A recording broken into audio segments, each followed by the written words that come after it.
Welcome back to Get Louder Podcast. I'm Brandon Lewis. I'm Jay Pro. We got a special guest in the house. Who we have today? We have a dual licensee in the U.S. and Venezuela. That's right. A master's in comparative law from USD. That's right. She represents clients globally. All over the world. An immigration attorney.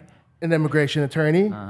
Andrea Piontkovski. Yay! Run that intro. Andrea, welcome. Thank you so much. How are you guys. doing? I'm so happy and excited to be here. We're so happy and excited to have you on. We appreciate you taking the time to share with us, share your story, tell us about everything you do. So as Jeremiah so beautifully said in the intro, I mean, have you had a good intro as that before? I feel like... No, I mean, it's the first time that two guys say my name that way. Thank you, guys. That was beautiful. Yeah, for sure. So give us really quickly just a brief overview, like the name of your company, your firm, and what exactly you guys specialize in. Well, my firm, it's my last name, which I hope everybody memorizes, okay? Tell us the Piontkovski Immigration Law. I started my company officially last year, but I started practicing immigration law 3 years ago. And we specialize in immigration. Of course, we handle different matters here and there, but especially immigration. There you go. So 3 years ago, you started practicing immigration law, and then officially a year ago, your own firm? Is that what you said? Well, I incorporated the company. I started being legit. Right. Awesome. So did you come from law school straight into, did you go to work anywhere else, or did you go straight into opening your own firm? I've been working in law firm since 2007. Of course, back home in Venezuela and then here. And when I moved here, my first job was at a bank. So nothing related to law, but that was a foot in the door for me to start learning basic things like how to spell my last name on the phone, little things like that. And then finally I went to a law firm and then another, and I opened mine. Wow. Congratulations. Beautiful. That's awesome. We got to run the sound effects with the crowd. Yeah, we need to get the sound effects in place. You can copy mine. There you go. Clip that. Yeah, clip that. So give us a little backstory. How'd you get started? What got you into law? Give us the story about that. What was it like growing up in Venezuela? Well, Venezuela is a beautiful country. It is a country full of amazing things that I wish I could share to many people. But it's really hard for Americans to go right now, though. So I'm not going to invite you right now, okay? Oh, why is it so hard? What's going on? We have a communist. We have a dictatorship for a long time. It has been 21 years, almost, in a revolution. So it's really difficult. I can tell you things like the minimum salary there, it's $5 a month. I can tell you that my family doesn't get water only once a week. Wow. I could have a list of the things that are going on that are really difficult for the people living there. But I can also tell you that we have a lot of educated young people who want a different future. So I'm very proud of being Venezuelan, though. That's amazing. We actually know firsthand. We actually have a friend named Andrea as well that works with us. No way. Yeah. Also Venezuelan? Yeah, yeah. She's amazing. We're multiplying here. She helps us. Shout out Andrea. What's up, girl? She helps us with our social media, with some of our marketing and things like that. So actually, it sounds familiar. Yeah? Yeah, I'm gonna get the last name later. Okay, yeah, we will. Well, yeah, cool. So that's the thing about growing up in Venezuela. It's hard, but when you go through difficult things in life, you learn how to appreciate and value things that come to you later on. So I think not having a lot of fancy things when I was growing up, it's a plus in my life right now. Because yes, I'm an attorney and people think I'm super fancy, but no, I'm still the same humble Venezuelan girl, girl still, okay? Right. Thank you. That never changes. Okay? Yeah. Literally. So that's me.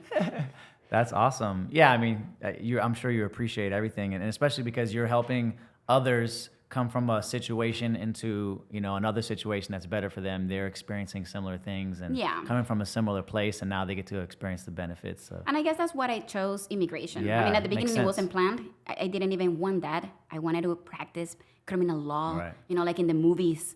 And say, Your Honor. I always wanted that. I object. Yes, I wanted to say that. But no, I mean, the real life is that I'm bilingual. I'm an immigrant, so it was a little bit easier for me to get into that crowd, that field, and I don't regret it. I feel like I'm doing a big help in bringing good people here over the United States. Thank you for that. Yeah, honestly. Do you bring a lot of Venezuelans? Do you have focus in that area, or is it kind of Not necessarily. Yeah. Being at the border, it helps me to get people from, or clients from all over the world. But I would say my majority of clients would be Mexicans, Makes sense. which I love, and I've learned so much from them. Now Yeah. I even have like a Mexican accent. Is that what they tell you? No manches, way, no manches. No manches, way. She threw the way on there. That's the only thing I know. Way. And I like burritos. Oh, for sure. Don't Oh, we yeah. all? Everybody. Awesome. What's your favorite burrito? California burrito, of course. California. I mean, Nice. fries That's the best inside, one. Tell it. But what I want to know is about the Venezuelan food, though. What's that like? Have you tried arepas? Arepas? Arepas. Arepas. No. So you haven't lived life. Okay. You I'm have trying to live. to try them. What is it? We have a variety of different amazing cuisine over there, but arepas is one of the most. It's like for Mexicans, tacos. Oh, okay. For Venezuelans, we have arepas. Okay. So I want you to do the research, the homework, and try them. Is it like a papusa? Yeah, it's like gorditas, but shh. We don't have to say that. Same thing. Yeah. It's just masa with something stuffing Inside of it. yeah. Exactly. That's so funny. Oh my god! But I'm proud of the food. I'm So sure how old are. were you when you came here to America? Oh, don't ask me that because then people are gonna calculate my actual age. Hey. That was 10 years ago, and I was younger than Younger. now. So we could say 10 years ago. 10 years ago, I was really Okay. young, and that's it. Yeah. Extremely young. Yeah. Still yeah, are. but well, you can make the math. By the time that I came, I was done with law school in Venezuela. Mm-hmm. So yeah, I'm not that young. Shh. Yeah. But yeah, like I finished school. I had a boyfriend at the time who was American, and of course he fell in love with me and brought me here. Mm-hmm. And that's how I ended up being here. But the thing is that I didn't want to be the perfect wife, and I was really focused on my career, and I wanted to keep going with my plan, and started with English, and then law school, and then the bar exam, and now the office.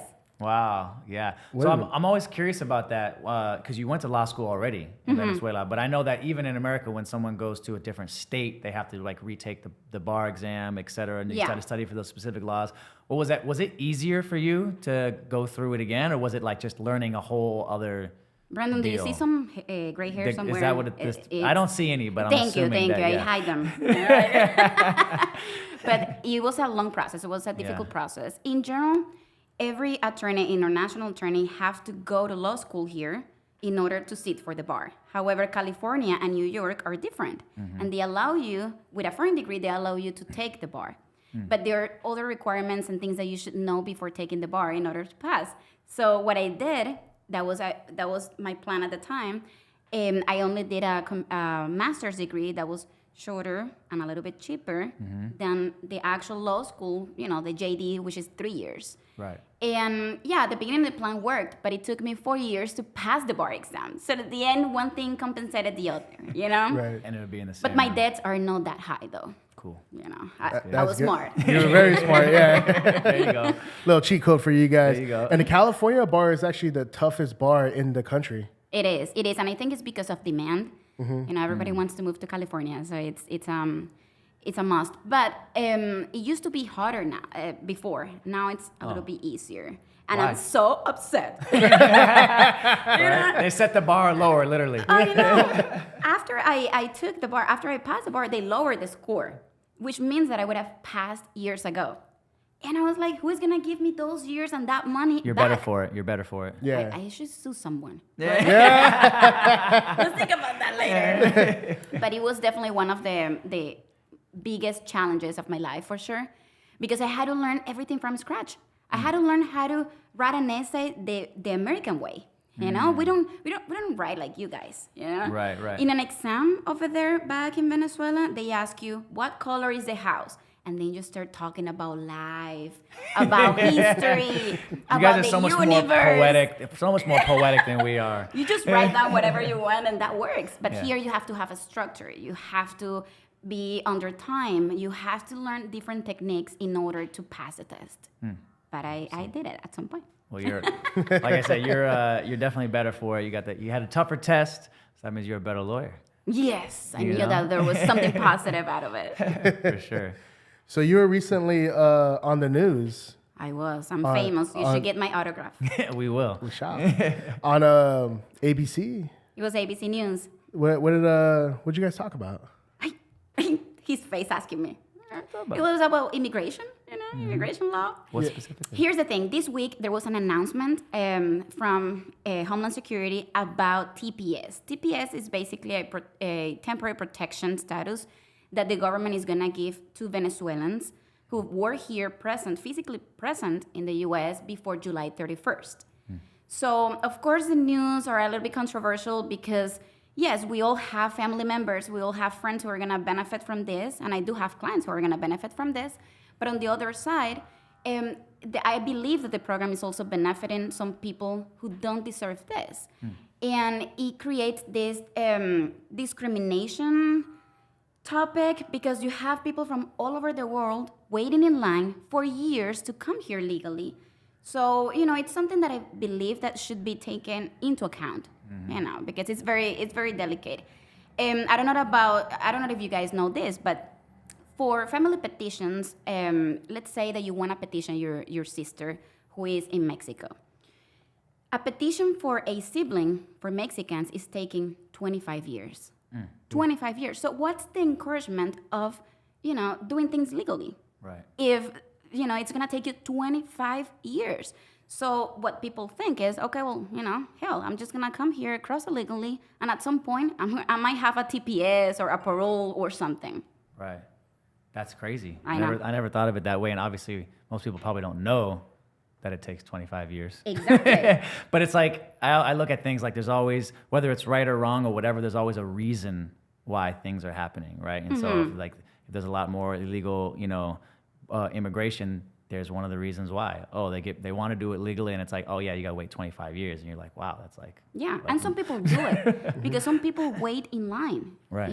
There are people who apply Right. for work visas, Yeah. and they have been here in a limbo for quite a few years. I personally petitioned my sister, and it has been like 6 years, and nothing have happened. So, that's the thing that you have to analyze. Help the people who have been waiting in line. And that's my request, help those people. Prize the people who have been waiting in line. That's what I think. Because then you incentivize people, like when you come here a certain way, not through the legal process, it could seem like a shortcut, but it's a very dangerous shortcut, right? It is dangerous. Because in order to cross, you have to go through possibly the cartel or maybe some coyotes who take advantage of you, and like it could, you're sort of gambling with your life and your freedom because you don't want to get kidnapped and sold into human slavery and whatnot. Yeah. There's so much correct me if I'm wrong. scam about that. People there are companies promoting to come here illegally. Yeah. Coyote companies are incorporated now. Wow. And they just try to, make you see that this is the opportunity, the border is open, you're going to get protection, you're going to get a work permit, just get here. So it's really, it's really hard to fight with that. But if on the other side, we are allowing this to happen, then it's going to be crazy and an anarchy. Yeah. And I'm a big believer that we have to respect the law in order to make things work, and avoid anarchy. So you said, like if you petition, like if I have a sister in Mexico and I want to petition for her to come here and it takes 25 years, are there some countries where that process is shorter? Yeah, except from, I think it's China, India, all those are like a big backlog, but we have other countries in general, and Europe. The difference is not that big. Petitioning my sister in Venezuela would be 15 years average. So it's not a big difference. And like, what about Europe? Same thing, it's under the category of all of other countries. Got it. Besides Mexico, China, and India. And so Mexico, China, India is the longest process. Yes. Because everyone is trying to have a bigger backlog. Exactly. Right, and larger population. Yes. Yeah. Because I have friends, there's obviously a lot of different ways to become a citizen, right? Are you dealing with a lot of the people who are doing things legally yet not legally, like through marriage or through different Yeah. other avenues? Like, what's your experience with that? Well, there is a lot of fraud as well. Yeah. You know, people who just get married to someone just to get the papers, and that's a crime. Right. That's a crime. I mean, some people get lucky and, you know, they never get caught, or maybe not never, maybe at the beginning, yet. but they could get caught at the end when they try to naturalize. Because there are inconsistencies. They can see, you know, some, oh, well, you got the green card and then you got divorced right away. And Right. there are so many things that it's easy for the officers to analyze Right. and determine, okay, so you got married to get a green card. And people don't think about that. They think it's just, you know, so easy. Right. But it's a problem, guys. It is hard to get married just being in love. Imagine. Imagine when you don't love that person. Literally. Oh my gosh.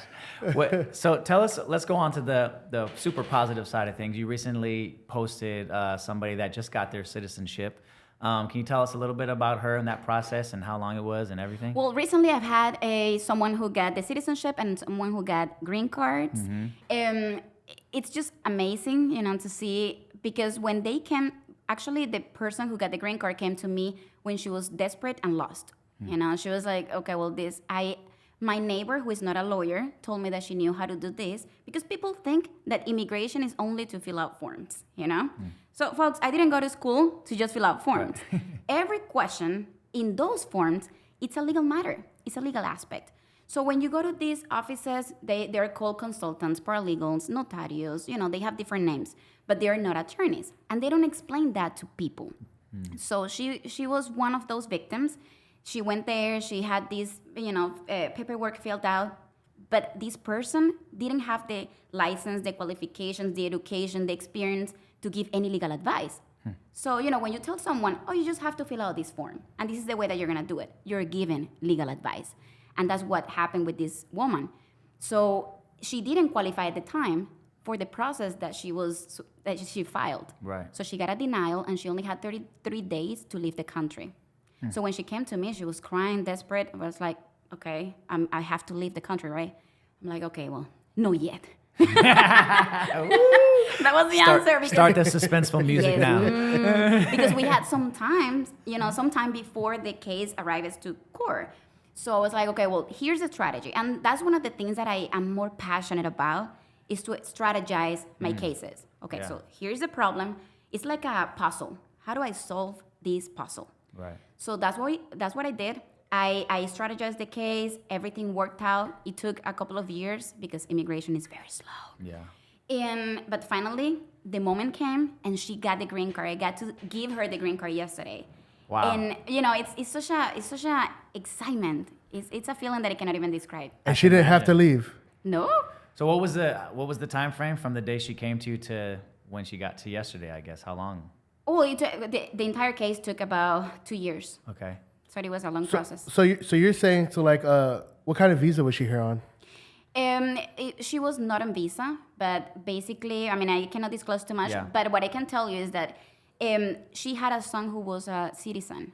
So in order for a immediate relative, like adult child or spouses or parents, petition someone, you know, they need to meet certain criteria, and the beneficiary also need to meet certain criteria. So what happened in those cases is that the person, in order to adjust inside of the United States, need to have proof of legal entry. So if you don't have anything that shows that you entered legally, you cannot adjust inside of the country. That was a big mistake that this preparer committed at the time. You know, like, she said, yes, you can file, but she didn't have proof of legal entry. So the case got denied. So we found a way to make it work to get that legal entry. In fact, what we did, I'm gonna tell you, it's a secret. I'm gonna tell you that what we did is that this person was under TPS, and we processed a travel document. She went out, she risked it. She went out with that travel permit. She went to see her family after 21 years of not seeing anyone. And then she returned it, and with that legal entry, we were able to move forward with the adjustment of status. That's the strategy right That was there. a strategy. So she just had to leave and come back. Yes. Right. Yes. Ooh, so what is the best strategy if you're trying to migrate over to America from wherever? What would be the fastest There is most no- ideal strategy? I mean, it's hard to tell because there are different paths, you know. For example, if you have money, you can go with the investor's route. I mean, if you have the money, you can show the government that you have this business plan, that you're going to open a business, you're going to hire people, and that's going to help the economy here in the United States. I love those cases. It's really cool. You can also go with the family path. The options that are fastest are when you petition your husband or your fiance. And when I say fast, it's like about 2 years, okay? Okay. Like, Still seems fast though. compared to Yeah. others, like when you petition your parents, you know, that's a little bit easier. But in general, there is no easy path in any legal process here. Yeah. I have a lot of friends in Brazil, and they come over on different visas for work, like, because they're all in the entertainment industry, right? They do videography and they do music. And a lot of ways that they get longer and extended visas is they say, okay, when I come over, what America wants to see is that they're actually doing things that are notable, like their name shows up in an article or they're being published somewhere or et cetera. So like proof that you're actually contributing to the society in a meaningful way. Yep. And that makes it a lot easier for them to get extended visas, like super long visas or even closer to citizenship. Or green cards. I do have Green an card, yeah. amazing client who is a doctor in Venezuela, and he's gonna have his interview this Monday, actually. But he already got the actual visa approved. And what we had to prove is that he had this extraordinary ability because he wrote books. He has been in leadership positions his entire life. He has a lot of recommendations from different doctors all over the world. So when you have that kind of immigrants coming here to the U.S., you feel like, oh my God, you know, I'm gonna bring a genius here. So it's a cool feeling. Yeah. You know, I'm really proud of those Yeah. cases. I'm sure. But the reality is that most people aren't like that. Yeah, that's true. Most people are average. Most people Yeah. are whatever. So That's a very small Yeah. portion of society. So I guess Yeah. going back to Jeremiah's question, what if you could just give us maybe like a couple tips, like your top 3 tips of just the average Joe, not the spectacular special those people, geniuses, right? Not okay. the genius level. Wait, that's a people. strategy though. Yeah. Just be To become spectacular. one, bro. Be a Come on. genius. Just be great. You know what I'm saying? Just invent something. Come on, bro. It's crazy because there is a talent visa, and at the Right. beginning when you read about it, you feel like, no, I mean, I don't think I'm a talent. But then it's about argument, you know? Like I had a client who was a surfboard designer, and I was like, yeah, that could be a talent because it's not common, you know? Right. So you make tattoos, you are a talent. Yeah. But we have to see the evidence behind it, you know? You have to see, okay, so how many years of experience? What's your portfolio? You know, we have to analyze different things on how to prove the case. But yeah, there are options about that. Look, it's really hard to come up with just, you know, like options because one of the But most... that's a great example you just gave. Sorry, go ahead. Well, I mean, for example, my main focus in immigration is either business or family, right? I don't do deportations at all. So I use all my time and my energy in order to help these people who want to bring someone from their families or someone through work. You know, someone who wants to sponsor a professional out there. For example, Mexicans and Canadians have a little bit of advantage here because they have something called TN visas, and the TN visas are for professionals who have a offer here, a job offer. So they just have to prove that they're Mexicans or Canadians and they have this job offer, and they're allowed to come here with a work visa without having to go through an entire process. It's a non-immigrant visa, though. It's just to come here and work temporarily, but it's a foot in the door. Yeah. So, you know, there are a few options for, depending on where you come from. So that's why it's so hard to just, you know, talk about one or two because we will have to see the specific case. Right. What are 3 ways that can ruin your chances forever to becoming a citizen? Like the opportunities, Yeah. like the cases. Like if you do these things, you will never be granted citizenship. Avoid doing this. Okay, so the first one I would say is saying or claiming that you are a U.S. citizen if you're not. For immigration, folks, that's like the worst thing ever. It's a sin. You will never be forgiven. And in fact, I had a consultation recently about that. You know, she didn't know she was not a citizen. Her parents never told her until she was a grown-up woman. So, you know, the fact that she grew up as a U.S. citizen, not knowing, placed her in the risk of leaving the country and then returning as a U.S. citizen. And she was in the car and she said, hey, I don't have a passport, but I'm a U.S. citizen. Right. And she wasn't. Wow. So now she wants to see how to fix papers and, you know, have some sort of documentation.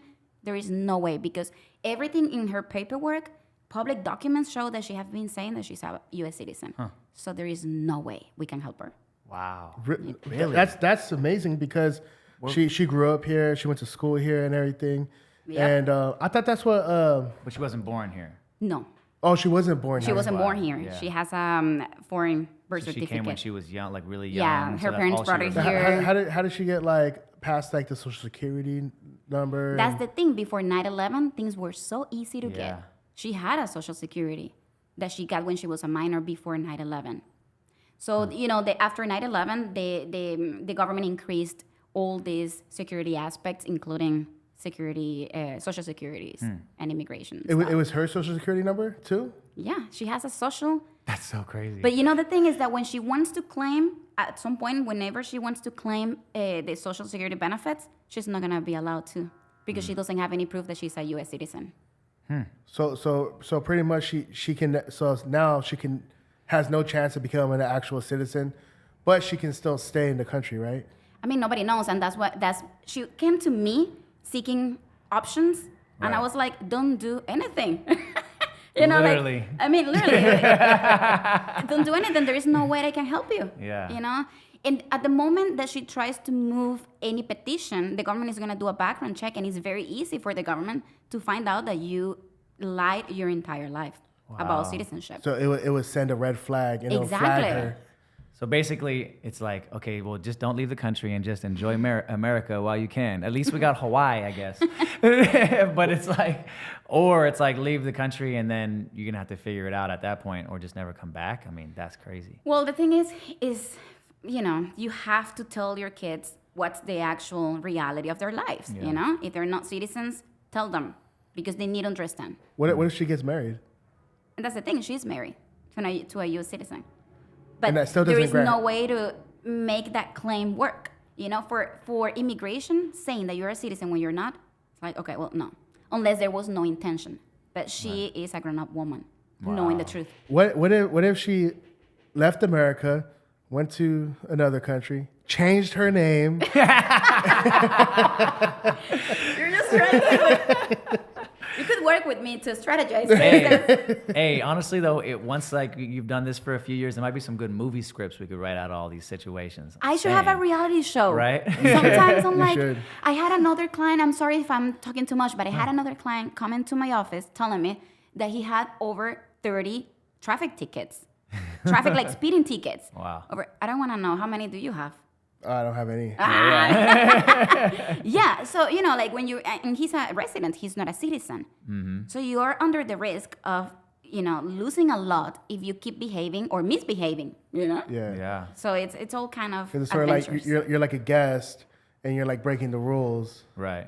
So you That's don't have like the same leeway. So Yeah. I suppose. Wait, going back to that lady real quick. We love this story though. Now It's he's- like, Going no. back to that lady. Real Let's quick. make the movie. Yes.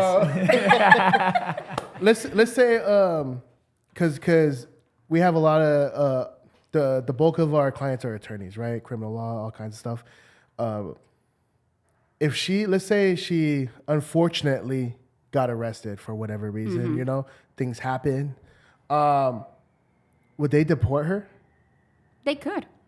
I mean, she doesn't have any paperwork to show that she's an actual citizen, as she's claiming, you know? So here's the thing. When you don't have documents to prove any immigration status, the cops, the police can refer the case to ICE. And if there is anything under ICE, you know, that shows that you have a deportation case or that you don't have any documentation, they can ask you to just sign something to take you out of the country. It's like a voluntary departure. Mm-hmm. Or you can claim, or you can ask, I want to see a judge, and then you go to trial and you go to the immigration court, and we can try to defend you in court. But yeah, I mean, it's a process. But the thing here is not even the immigration issue. It's a federal issue, you know, claiming to be a U.S. citizen when you're not. Oh, so that's breaking the law within Exactly, itself. yeah. Oh, that's crazy. I didn't know that. Yeah. So what would be another thing that would pretty much, if you do this thing, you ain't getting citizenship? Okay, well, let's say when you do things as U.S. citizen, for example, voting, or like there are people who also vote and they don't have citizenship. Because let me tell you guys, it's super easy to go to vote here. They don't even ask you for an ID. I'm like, do you want to see my ID? Anyone can vote. So if they find out that you voted in any federal, state, or local election, that's a big, big deal. Unless you can prove otherwise, you can prove that that you didn't have the intent, that it was a mistake, you were forced, among others. But I would say that would be the second one. Wow, That's crazy. totally never thought of that. Give us another one. Give us another one. What's another one? Okay, so for immigration, it's really good at the moment of becoming a citizen to see that you have good moral character. And that good moral character could be anything and everything, Right. So, for example, if you were going through the green card process before and you omitted something in purpose, or you lied in purpose to get that green card and then they find that out later, that's lack of good moral character. If you didn't file your taxes just to try to get money in cash and not pay for taxes, that's lack of good moral character. Like, I could give you a list of everything that is considered lack of good moral character, and the government can perfectly say, hey, you don't have good moral character, you don't qualify for citizenship. Right. Yep. Interesting. I know. I don't want to talk about this forever, guys. Right. Of course. I am Let's talk about fascinated. food again right now. I am fascinated right now. It's very interesting. It is very because interesting. It could be a friend. It could be someone that you Yeah. know who have been doing things the wrong way for Right. not seeking the legal advice. Right. What's crazy is that the last thing you said about the moral character is that a lot of those things to me would seem like something that would expose someone for not being a citizen in the first place. Like if you did one of those things with the taxes or what have you, it's like, and then they look up your file like, oh, this person's not a citizen. They would just look right into it and try to deport you or whatever it is. Like, that doesn't happen.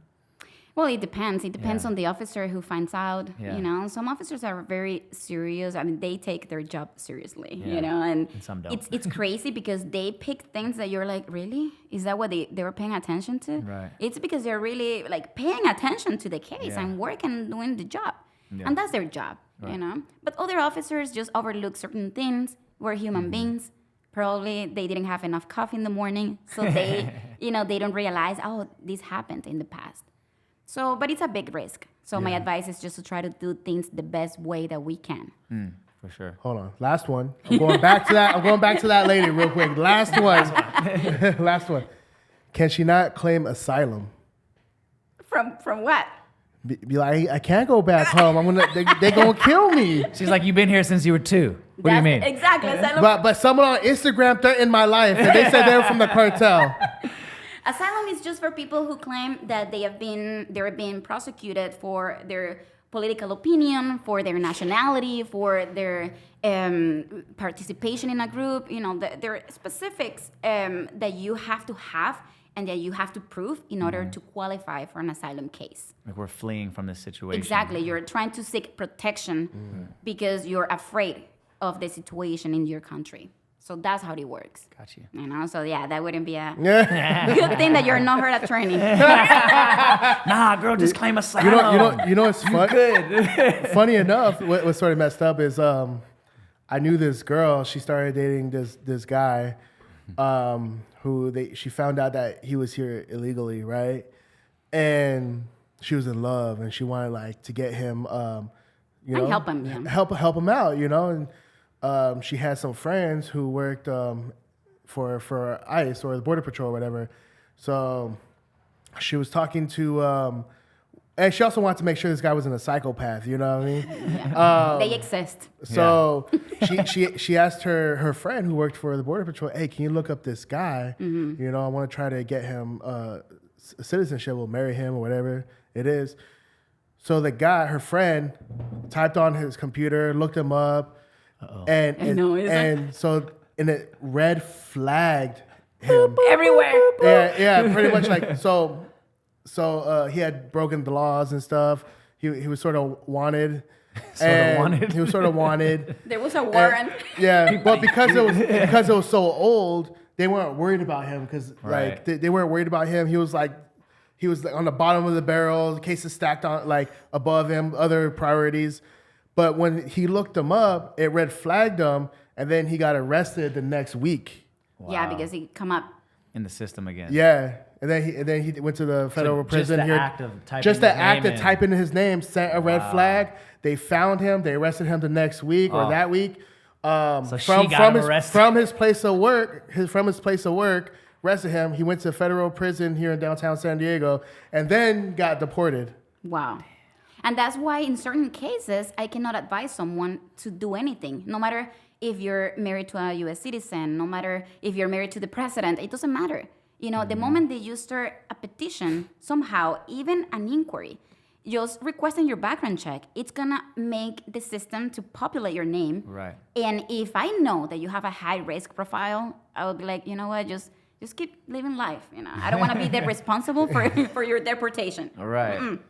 Do nothing. Yeah. That's your best chances. Literally. Is do nothing. What you're doing right now, keep doing that. Buy yourself some time. You might be able to make it all the way out. Like, oh man, I paid the consultation for you to tell me this. Yes, you're you welcome. Like, I might send you another bill. Just for asking twice. Exactly. That's funny. Okay. Slightly shifting gears a little bit. Okay. So let's talk about your firm, your business, the people who you have within you. Have you grown your firm like with your employees and things like that? How many people do you have in your business? Well, I do have a couple of assistants, okay, and I do have a couple of interns, and of course I have goals of growing and growing and growing, and not physically. Right. I want to keep this the same. It's the same, the company. But I'm not overwhelmed of doing that growth that fast. You know, here in this country, you have to be smart with expenses. For sure. And yes, you have to pay a lot of taxes, but also you have to, you know, take care of your finance. And I do, in the business side of my firm, you know, I try to be very conservative in how I spend money. So, yes, of course, I have a lot of goals and ambitions, and I want to hire a bunch of people, and but I'm not there yet. Mm-hmm. So I'm taking my time, you know, little by little. And I know that maybe next time I do have a podcast with you guys, and I will tell you, yes, now I do have like 10 people at least. There you go. For sure. But that's in the way. So that patience will pay dividends.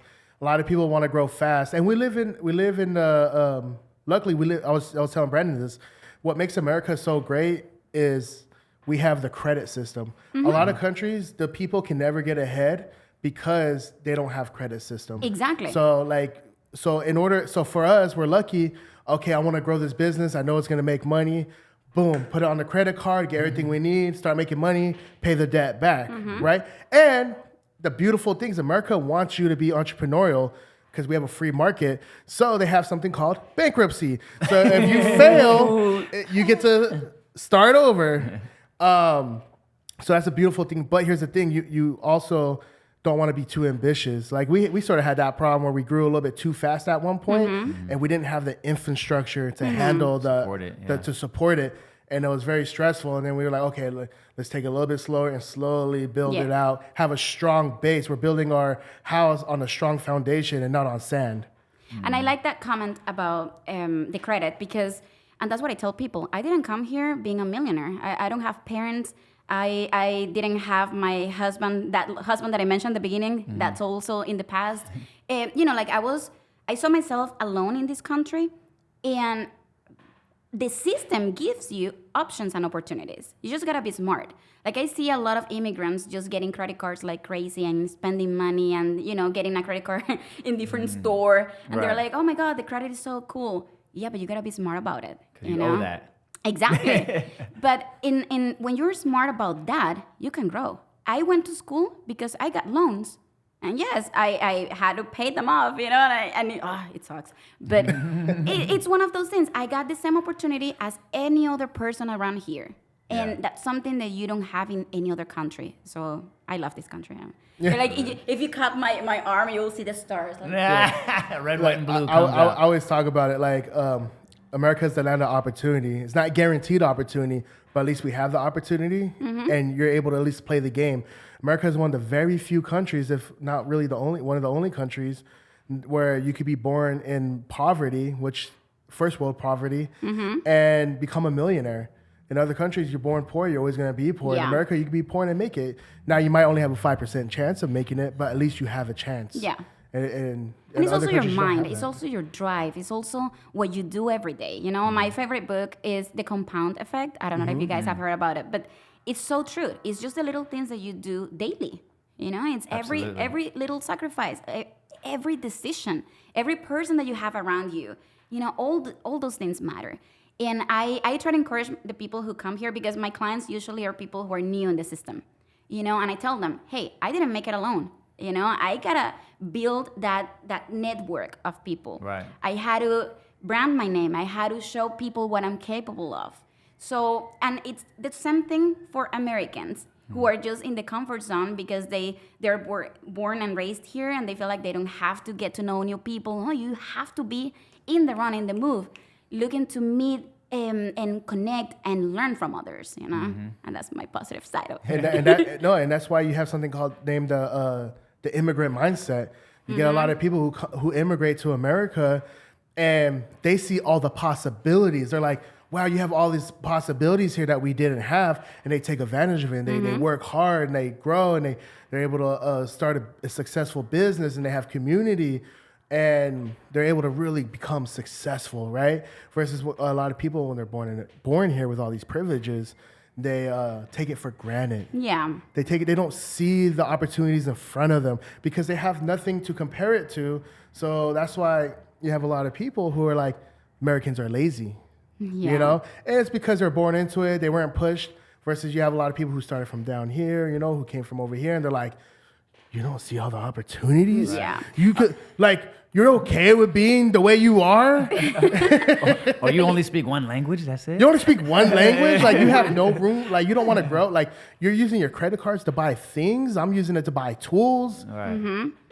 But I don't like to generalize, you know, like not everybody's the same. I do see a lot of yeah, he did. I know. I see lazy people in the immigration community as well. You know, like people who come here, get their documents, and the first thing they ask me is, okay, now can I get public help? I'm like, you can work legally now. I just gave you a green card, you know? Right. They're like, yeah, but I want to get, you know, the public stuff, Free the stuff. public health benefits. And I'm like, well, yes, you could, but it's going to affect you in the future. No, and it will. Like you said, like Venezuela is a communist country, right? And so people rely on the government. The government's dad. Yeah. And they're coming, like they're fleeing a communist country or a country sort of like that, and they're coming here and they want to still live like that instead of seeing the opportunity. You see both. You see people who still have that mentality of wanting things for free. You know, hey, no, you have to work to earn it, you know? But you also see the other side of people like me. You know, I don't want anything free. Don't give me free stuff. Give me the opportunity, and I'll take them, you know? Yeah. So I value the people who think like me, though. Yeah, exactly. Sure. Well, birds of a feather will flock together. So you will find your tribe of like-minded people. And that's why it sort of becomes like people start generalizing, right? Yeah. Because you have your tribe, like we're all motivated and see the opportunities in front of us. But then you'll see the other people. So it becomes us, the motivated, and then them, the not motivated. And that's where generalities come. It's like it's us and it's them. Yeah. And we're on the right side of the groups here. Yeah, The motivated ones. Sure. we're gonna get canceled. I'm not going to get invited anymore. No, you're always invited. For sure. Awesome. What kind of we know you're on social media. You got a pretty solid following. I just started, you know, like how long ago did you start building that following? And what do you that think? was a couple of years ago. And it's funny because a guy I was dating at the time told me, you should have your Instagram, your business Instagram account separate from your personal. Like, why?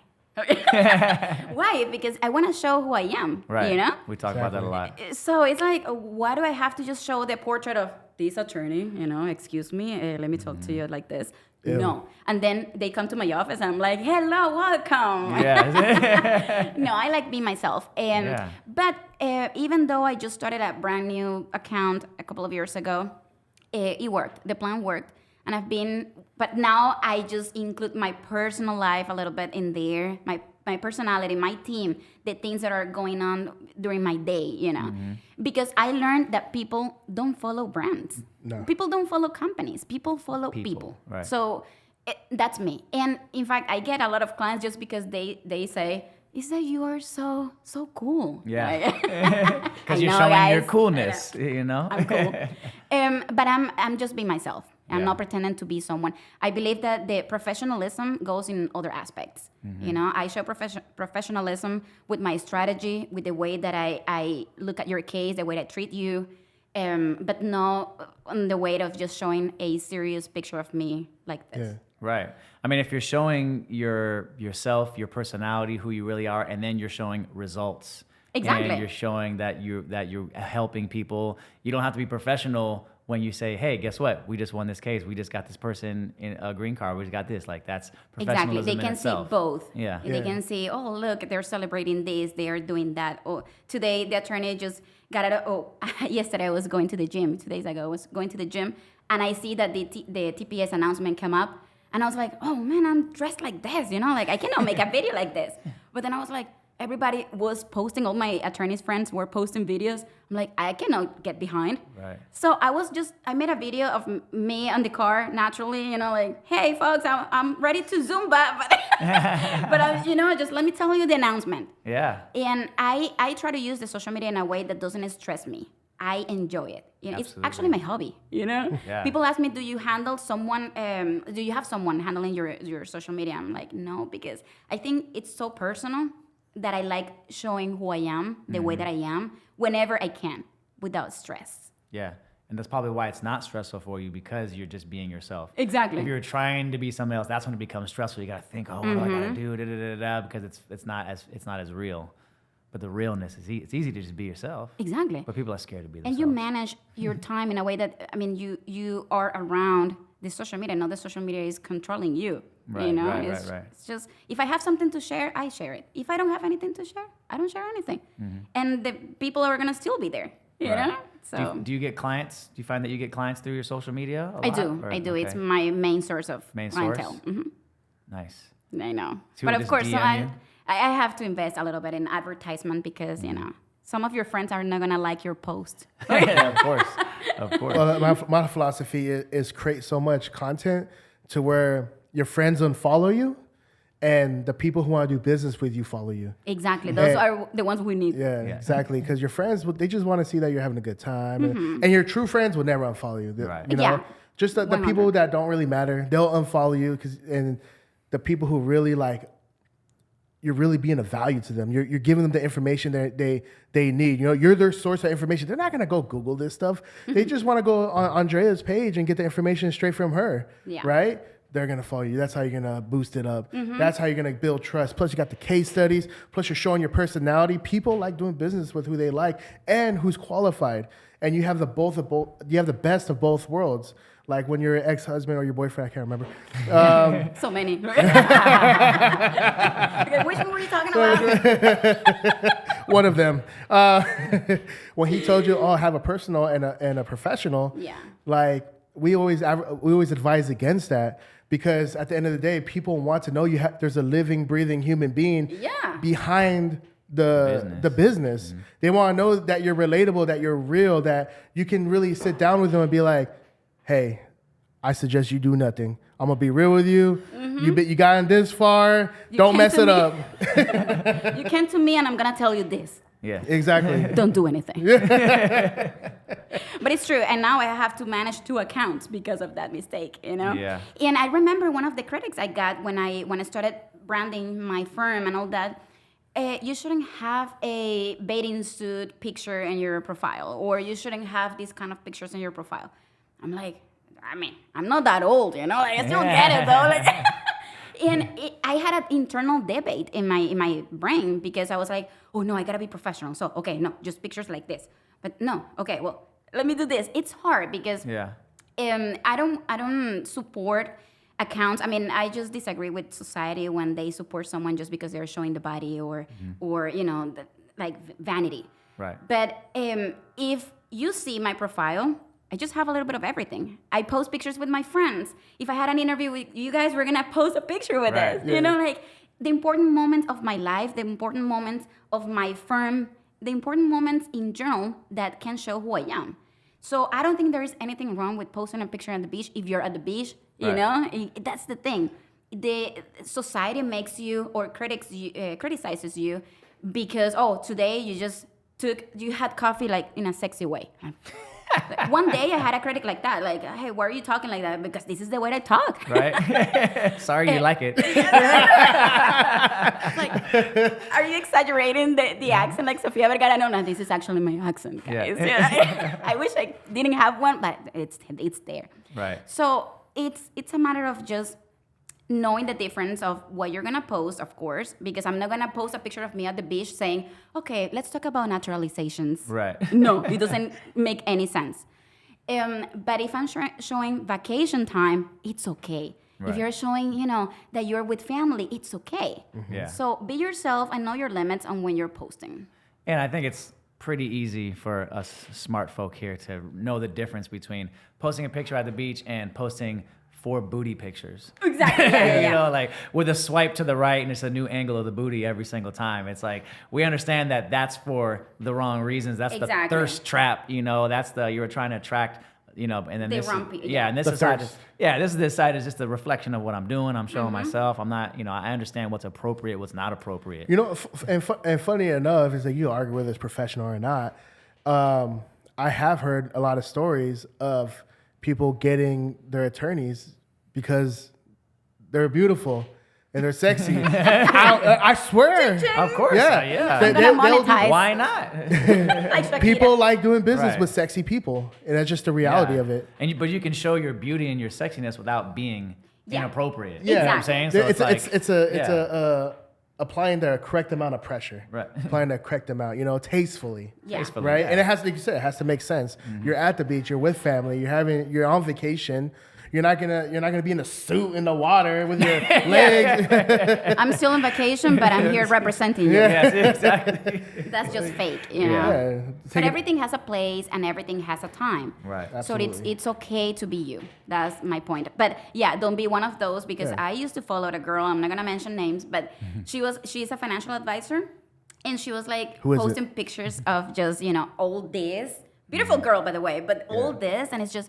Okay, so if you want to preserve your finance, like what kind of client are you gonna attract? Right. Yeah, Exactly. I wouldn't follow someone. I wouldn't trust my finance with someone who's just projecting that image. So I try to follow my own, values here. Right. But I don't have to be embarrassed if I show a picture with a miniskirt. Yeah. Right. Because I'm actually wearing one right now. Right. If everybody can have a style and still be smart, elegant, and professional. True that. Just like when I work out with no shirt on, what Yeah, I mean? exactly. I'm working out. I like to have no shirt Don't on. worry about it. You have your rights. Don't objectify me. That's gonna give you clients. So far, so good. Give me your Instagram account. Oh God. That's Okay. funny. Who's truth, gonna ask though. questions? I'm gonna ask questions Hey, to that's you your guys. turn. Yeah, Go you for should it. ask It's your a turn. question. Okay. Ask me a so question. Who's gonna be the coolest attorney that you're gonna have in this set here? You, of course. Ooh. That's me. Okay. No, I'm gonna ask you another question. Okay.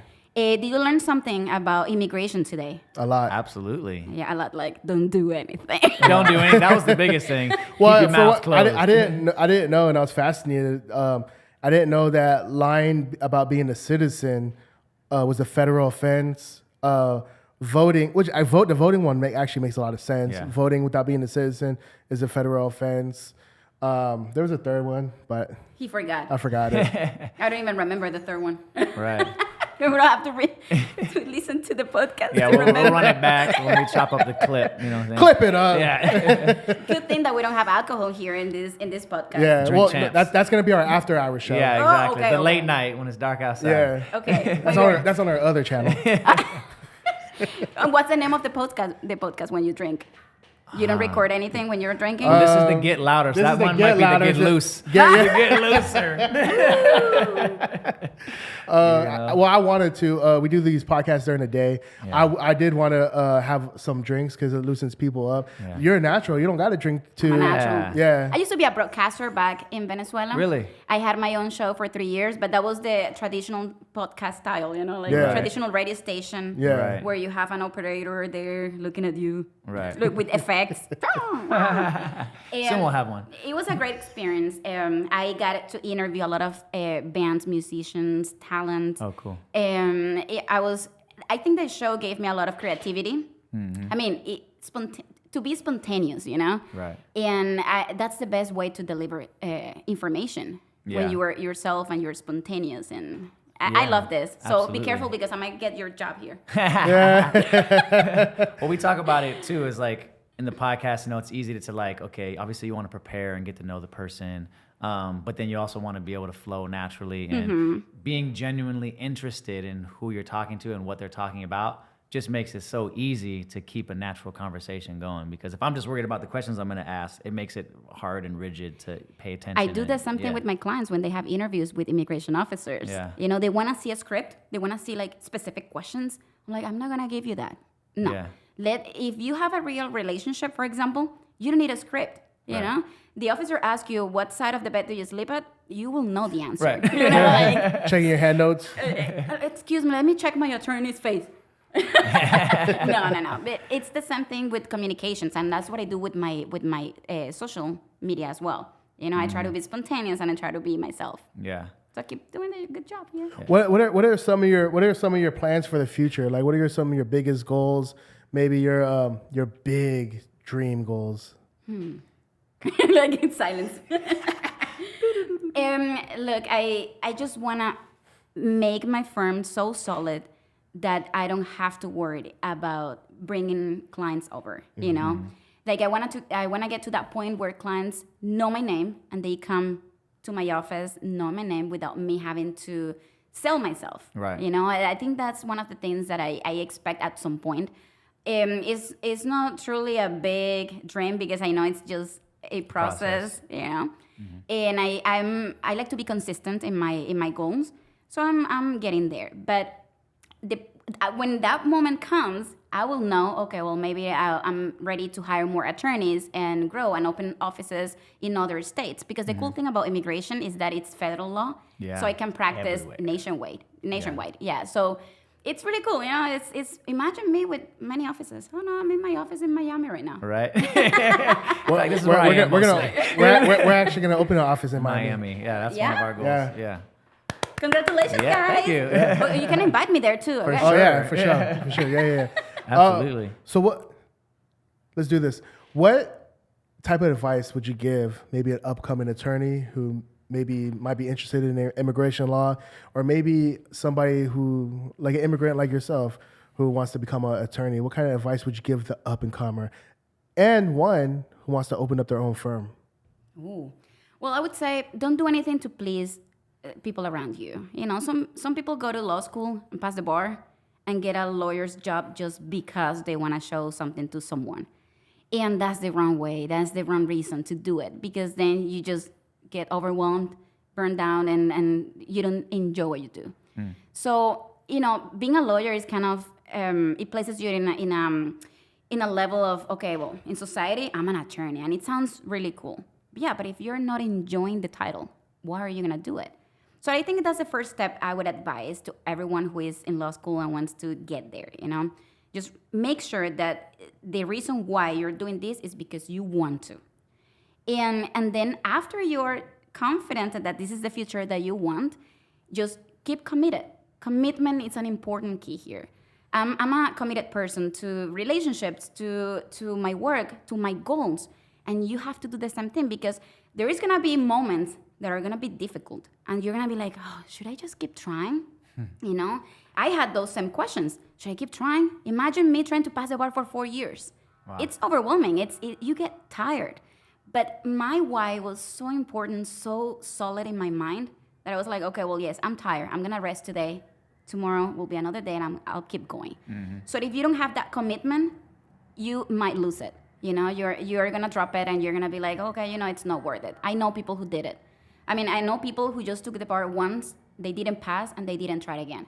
And that's okay, but what's the purpose of spending so much money going to law school and passing the bar? After just one failure, you're gonna quit. Right. So I tell to all the people that I mentor is, it doesn't matter what happens. If you have to take the bar 1, 2, 3, 4, 5, 6 times, as I did, just keep going, because one day you're gonna call yourself an attorney. Those are my little advices. That's awesome. That was beautiful. I love how you said your why has to be so important. Your why has to be so impactful for you that you're not going to stop. The commitment is going to be there. I think about that a lot. Because they say, the why. Yeah. if you know your why, you can bear any how. Right.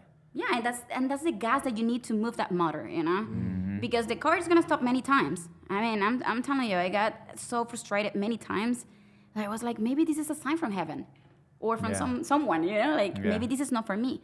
But because I had my why and I was very confident that I wanted this for a reason, then that made the process easier. Right. And when you get tired, when you get bored, when the process gets tedious, you're like, okay, well, I know it's hard. Nobody said it was going to be easy, but I'm almost there. Right. And I'm going to tell you this really quick. When I took the bar the first time, the score was 1440, and I got 1206.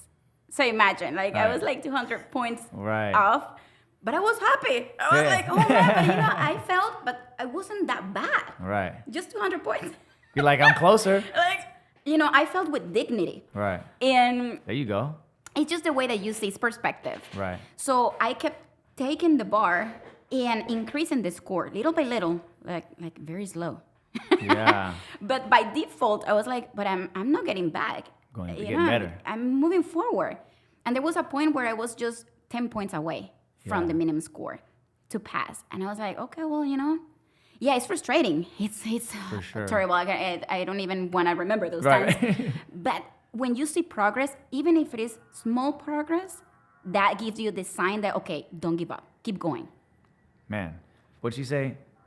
Fail with dignity. Man. Fail with Fail with dignity. dignity. Yes, I'm empowered. saying.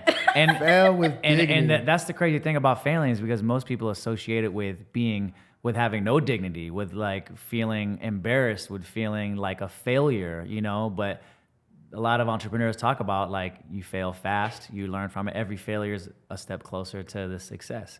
And so being proud of the fact that you actually tried, and knowing that you're learning so much in that failure, that it's propelling you towards getting closer every time. I mean, I never thought that it was going to take me so long to be here. Right. To get to this point, having this interview with you guys. Right. I never this is the pinnacle. Exactly. I got to my peak. So I never imagined that was going to be such a long process. Because in my mind was, I learn English, do this, and then pass the bar, and then it's 4 years. But sometimes the timing is not what you expect. Yeah. And if you get frustrated and you quit because it was not when you wanted it, then you're not going to achieve anything in life. Yeah. You just have to just make sure that you understand that you might have a goal that you have to push a little bit longer and longer until you make it. Yeah. Never quit. Never quit. Never quit. And it's not uncommon. The California bar is the hardest bar to take, and it's very common. It's actually expected to have to take it multiple times. We know plenty who have. Yeah. Well, I'm glad to know that I'm not the only one. You're definitely not. But when I passed on my 6th attempt, the passing rate was 26%. That was in 2020 during COVID. Wow. So, being part of the 26% of attorneys from all over the country, who passed, I felt like, oh my God, I'm a genius. It's just, if you're not proud of yourself, who else is going to be? I'm saying. I got those memories. I think we got something? No, go for it. It was going to be completely off topic. Okay, let's go. We want to know. I love off topic. Let's go. Let's do it. Are you down to spin the wheel? Yes, sure. But what about if I have to do the push-ups? We'll do it with you. Like I said, are you down to spin the wheel? You can But switch no, it with the money goes to you or to me? The money don't count. And then what am I going to win? There is nothing positive there. We'll send you the money. We'll Venmo you the money. I want an immigration reform and a spinning thing reform. There you go. No, if it lands on the money, you get Venmo. Okay. All right, but you got to do the push-ups and the squats too. Okay. All right, here we go. I'm not signing any contract. That was. All right, what's your Venmo? Oh man, that's the first time I landed on cash. I swear every time. I'm so It's depressed. push-ups. I never win anything, and now I have to pay these guys. No, we're paying you. Oh, you're paying me? That's Yeah, you won $10. I wasn't happy at the beginning. You guys heard that? We're paying her. Oh no, because I was teasing her. I said if she lends out money, Oh, she she owes gonna pay us us. money. Yeah. But I was just joking. Oh my God, I just won $10. Yeah. In fact, we'll put your Venmo up on here in case anyone else wants We to pay wanna, you. yeah, this is not fraud. They were gonna pay me for sure. Awesome. Congratulations on that. Pass the bar and you got $10 That means that I have good luck. for sure. Well, that's what everybody told me. Oh, you're so lucky. Mm-hmm. Take it 6 times and say luck. Yes, that's It's not always luck. It's always the ones that work the hardest that end up being the luckiest, right? Yeah. Well, Andrea, thank you for coming by today. You were an Thank you, amazing guys. guest. Absolutely amazing. Full of energy and pizzazz. Loved your energy. We learned a lot from you. I learned a lot. In and- just a few minutes. Exactly. Yeah. Exactly. We Yeah, jammed such a short time. And even though we weren't, drinking on the show, but we had intoxicating conversations. So, Exactly. Like people are gonna think we're drunk. Real Right. quick, Andrea, before we sign off, you want to give the people where they can find you?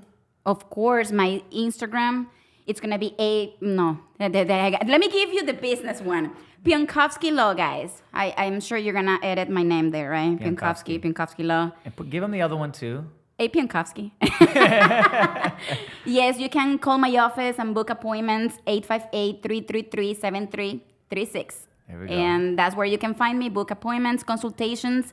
Really quick, folks, there are a lot of scam out there, like I mentioned before. So make sure that before you go and do, your future, you trust your future to someone, you make sure that you do the research and you hire an actual attorney. Okay, that's Good to my know. advice. Thank you, guys. Thank you for having me. Thank you. So much. You're amazing. You're amazing. You're amazing. You're amazing. I'm sweating my hands, guys. This is the Get Louder podcast, y'all. Hit us with the outro.